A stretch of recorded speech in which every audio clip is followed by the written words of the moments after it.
Mark Carney shows he's going to continue the Liberal tradition of not being able to respond to a direct question with a straight answer, talking in circles and going over and over and over the same things that he's already said, filling the space with whole hosts of words that actually say nothing. Welcome to the Canadian Shield. My name's Sterling.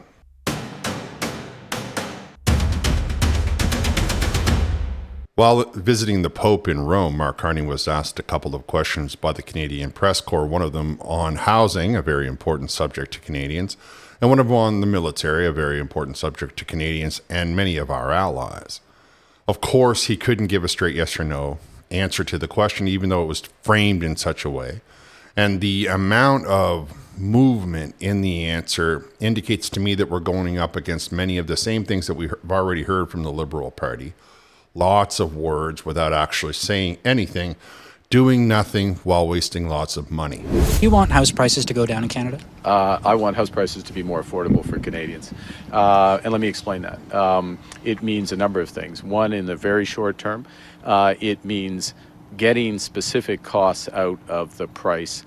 So for new home buyers, as many people know, and I want everybody to know this, cutting GST on homes, new homes, and ensuring that particularly younger Canadians get the benefit from that. So that's the first thing.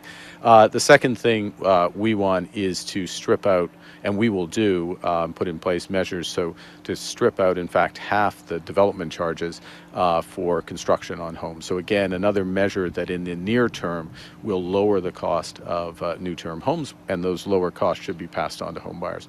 The third thing we think needs to happen, and we'll do at scale, is to help develop a much more efficient home building industry in Canada on a path to a broader doubling of the rate of home growth in Canada. So all of those factors are going to help to improve affordability. The exact level of house prices, of course, is going to be a function of a variety of factors, including where incomes grow. I know you out there listening to that answer are saying to yourself, what? And you know, you're right to do so, because he absolutely didn't answer the question he was asked. He went around in a meandering. He repeated two of the platform ideas that he stole directly from the Conservatives, the GST and the development charges. And then he went on to this little, however, the reporter called him out on it. So let's just let Mark Carney finish this fiasco of an answer, and then we'll talk about it. I just want to figure out where you are, because I didn't hear a yes or no there. We did hear a yes or no from Gregor Robertson, though. He said no. So where do you stand on that? Well, it's not first off, it's not a yes/no question. It's not a yes/no question. It was for him, though. Well, I'm answering the questions right now, if I can. Because it's a question which relates to different time horizons, and it relates to different houses. So we are cutting GST on new homes. Okay.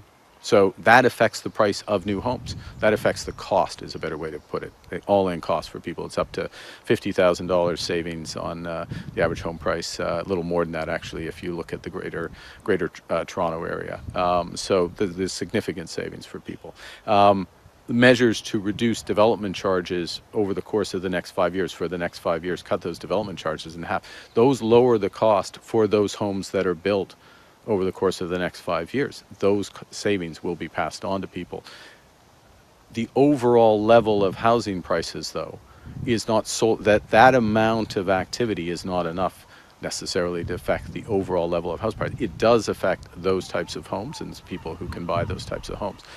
Once we increase, as a country, the rate of home building, then that is going to make home prices much lower than they otherwise would be.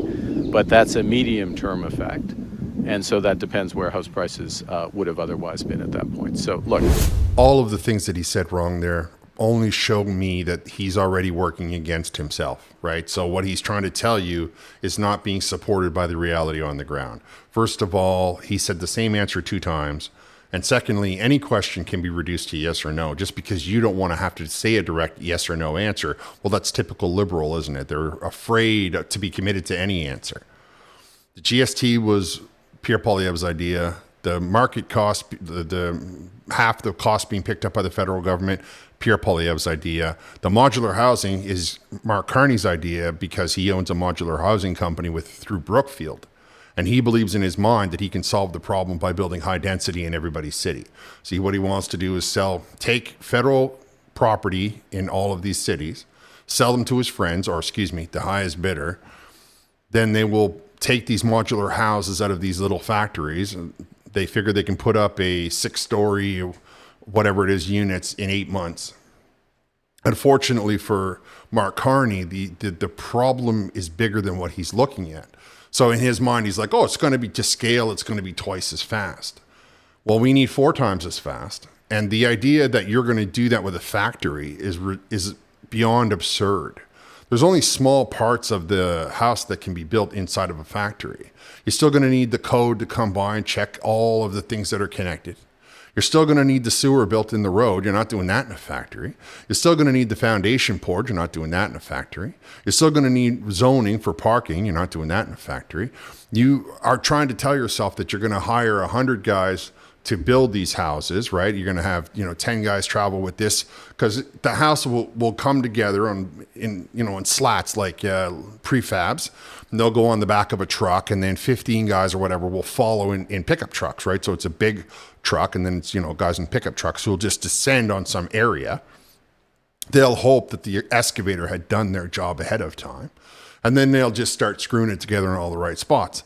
They're still going to need somebody certified to run the electricity, and they're still going to need a city planner to come by and sign off on the coding for the electricity and the plumbing. They're still going to have had the sewer put in the ground. I mean, there's a lot of things that he's overlooking here. And I think one of the big thing is the foundation.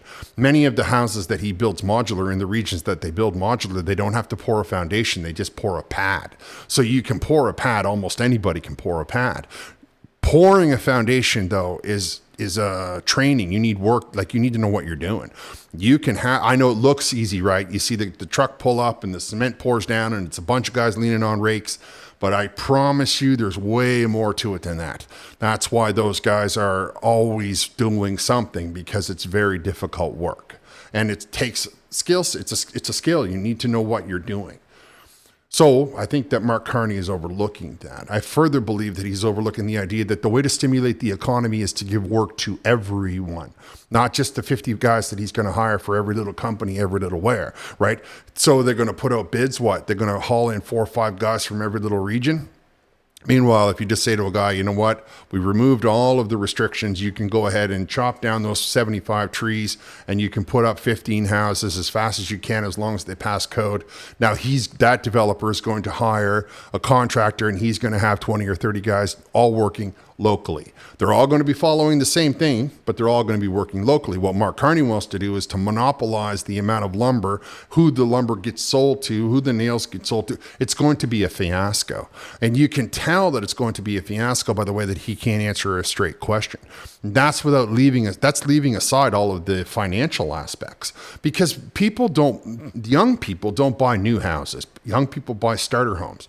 The house that was at one point $400,000, but now it's only $375, because people have been living in it for 20 years. And those people are moving into the new ones in their forever home or on their mid-phase home. So the young guy wants the house that he may throw up, but, make a new paint, maybe get the kitchen repaired, things of that nature. They're not going to go directly into the new housing unless they're very, very cheap. And I don't mean cheap as inexpensive. I mean the slipshod, right? It's thrown together with no substance to them. Either way, what we're looking at here is a convergence of people who have had investments in their house that are over $1 million, and now all of a sudden the same house square footage is only worth $600,000. That $500,000 is going to hurt the bank. It's going to hurt the housing authority. That's tax dollars covering all of those loans. It's going to hurt the credit of the person that bought the house that is trying to sell it to move into the new house. It's going to cause a lot of resentment, a lot of hostility, and create a lot of economic destruction in this country. And that is because he's not thinking his way through it. And that is something that the banks should be eating. I mean, the person who has bought their house now is going to be stuck in that house. There's no denying that. You might as well get comfortable. You might as well see how many walls you can knock out and how much improvements you can make inside the house, because you paid more than somebody moving over a couple of towns. But he's talking about dumping high density into all these regions and trying to sell condos in a market where nobody wants to buy a condo. And that is just the beginning of how this process is going to unravel.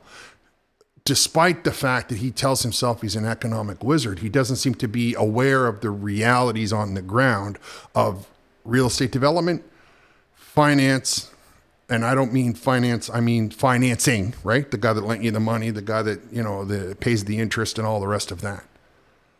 So I think that this is going to collapse into a horrible mess. And if I didn't know all of what I just listed to you, we can say for certain that this is the same guy who's been behind the Trudeau government for at least 5 years. And how much success did they have? And you wonder why he can't just say yes or no. Well, it's no wonder. I mean, look at the way that the mess is being played out. The F-35 contract's under Yes. review.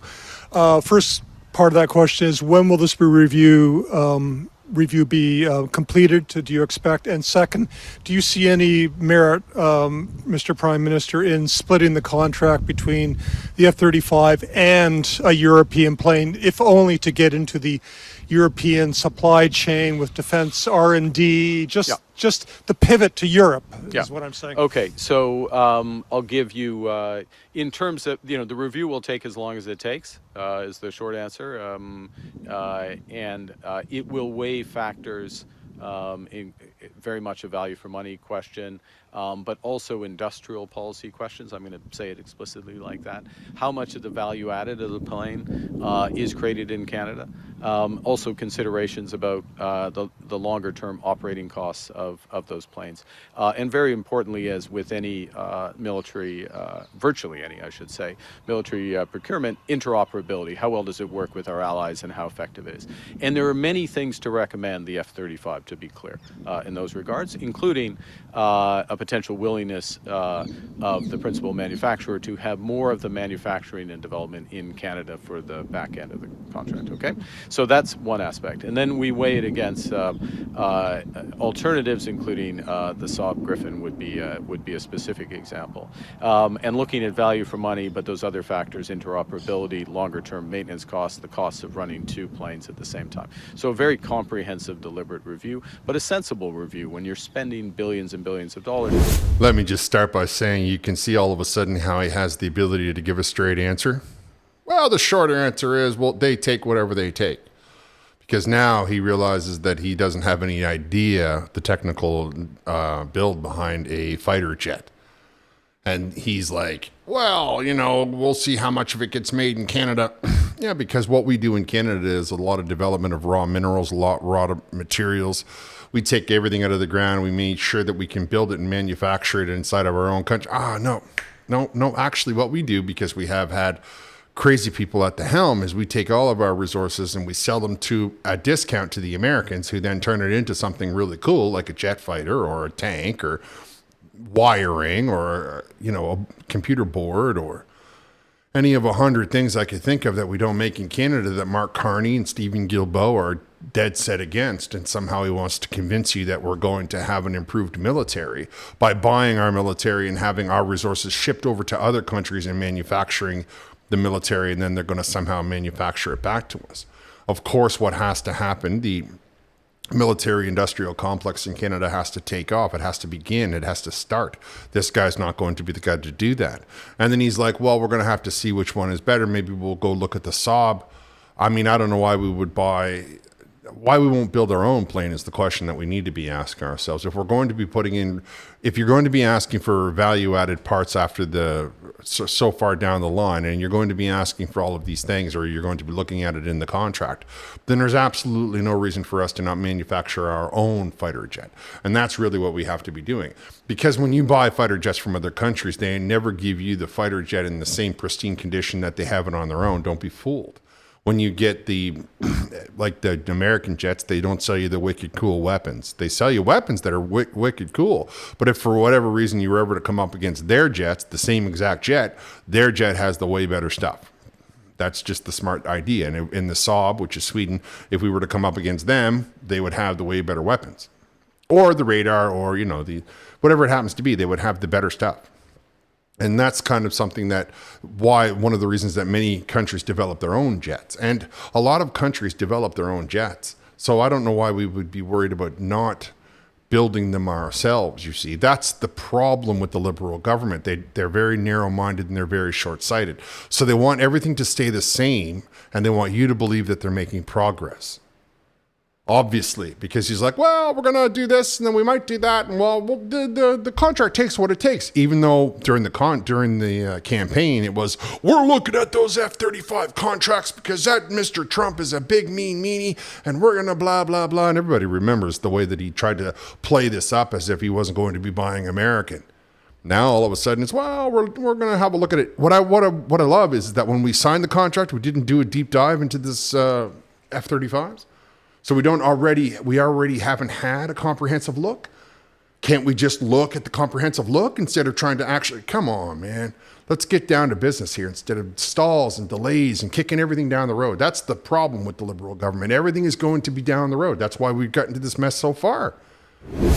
And to your second part of the question, which is, it will make sense to diversify our defense partnerships, particularly as we spend considerably more money on defense.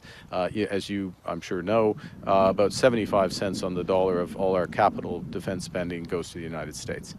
Well, we'd like to see more of that be in Canada, and we'd also like to diversify our partnerships for just obvious reasons of it's prudent to diversify your partnerships when there are questions of sovereignty at issue.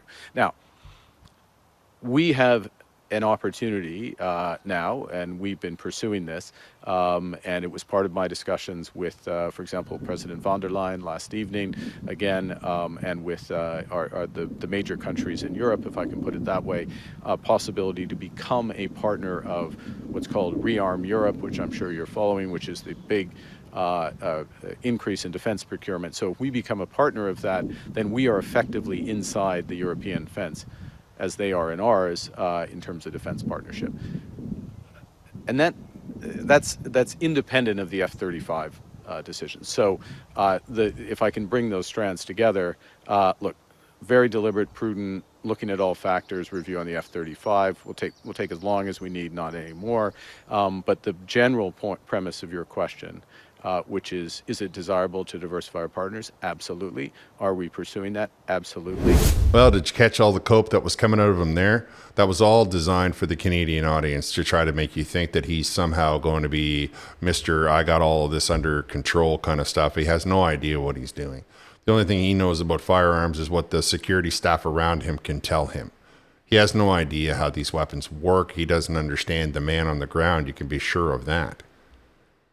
When you think about all of the technology that the Americans put into their fighter jets, you think what we should do is go to the European Union and ask them if we can come in. But the European Union is already making strides to use American steel because they don't want to buy it from China, and it's cheaper than buying it from Canada. Now, the Americans got all of their heavy rare earth stuff coming out of Ukraine, so that can be processed inside of Germany, like I told you in a prior video, just like they're talking about doing in Great Britain. Now, as Canadians, we have to understand something. We are not a sovereign nation. We are what's technically known as a sub-sovereign nation. Now, inside of the organization, we have sovereignty over our own constitution, which is a big step. That didn't happen until the early 80s. I think it was 1981. Up to that point in when the Falkland Islands happened, they stopped in Canada on the way. I mean, up to that point when Britain went to war, Canada went to war. So what I want you to appreciate is that we have the Governor General, we have all the Lieutenant Governors, and those people are the representation of the King, meaning that if someone was to invade Canada, let's call it China was to invade Canada, not only would the Americans come because the Americans would want to protect themselves, but the British would come and all of the people that would come as part of that alliance. So we don't have to be talking about looking at new military alliances. We already have NATO, we already have NORAD, we are already part of the British Empire. All three of those organizations would send many of men to our country and to our land to help us. Of course, Canadians have been relying on that too heavily, and that's why we don't have any of our own weapons developed. What we need to be doing is developing our own weapons. We need to be using our own steel, our own copper, our own explosive devices Do you know that the drone, the original one, was made by a Canadian fella and then sold into an American institution, and then they turned it into a weapon of war that is right now all over the globe. And one of the reasons that so many Ukrainians are going down is because of the drones. One of the reasons that the Americans were able to beat the guys in Yemen was because of the drones.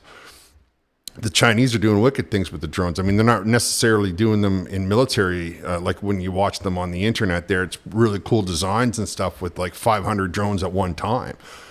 I'm not saying that those ones are militarily applicable. I am just trying to get you to understand that all the other countries in the world do it themselves. Now, I told you already, because I understand these geopolitical incidents, when the British signed the deal with the Americans, the Germans are now wanting part of that. So now we have the Americans going into Ukraine, the Americans helping the British rebuild their steel industry so that they can start to rearm themselves. And they will be inside of all of that. Germany is approaching the United States ever so slowly, ever so tenderly, ever so delicately. Everybody wants to keep face, right? So that's what the issue is with Germany right now. There's a lot of far left individuals who run around in the government in Germany, so they'll get bitter over Trump. Not America so much, but over Trump, right? So that's a little delicate of a dance, but the Americans have all of the raw material that the Germans want to move their military into 5%. And without taking you too far into that, I suppose I'll have to revisit it to explain it to people more intricately, and how the South Koreans has offered us 4 subs within the next 5 years at $20 billion. There are things at play that Carney's not describing to you, not letting you know. What I know is this. I know that because it's Mark Carney and the Liberal government and Stephen Guilbeault, we are not in a position to develop our own raw materials and to now build that industry. So we're not going to be building the construction industry, and we're not going to be building the industry that develops the weapons, the heavy equipment like the Jeeps and the tanks and the personnel carriers, and the list is quite long, or the individuals that will be welding together our fleet that is desperately required, or the shore batteries that we could be using, or the anti-aircraft. Like, the list is long. We have all the material. We just don't have the will inside of the government. And yet he wants to take that same material and let the Europeans have it, because they don't have access to the raw material like we do. He wants to have the Europeans have it for no reason, no strategic benefit to Canada at all. It's just because then he can come back to you and say, oh, look, I've made friends in Europe. Of course, the man spent most of his life in Europe, and he seems a little bit preoccupied with how those individuals perceive him. But I will leave that for a different video. I'm going to wrap here. I want to encourage you all to share this channel, like this channel, subscribe on this channel. Let me know down in the comments, do you think that we should be developing our own military and our own supplies for the military? I mean, our own, munitions and our own equipment. I want to thank you for listening. I'll talk to you next time.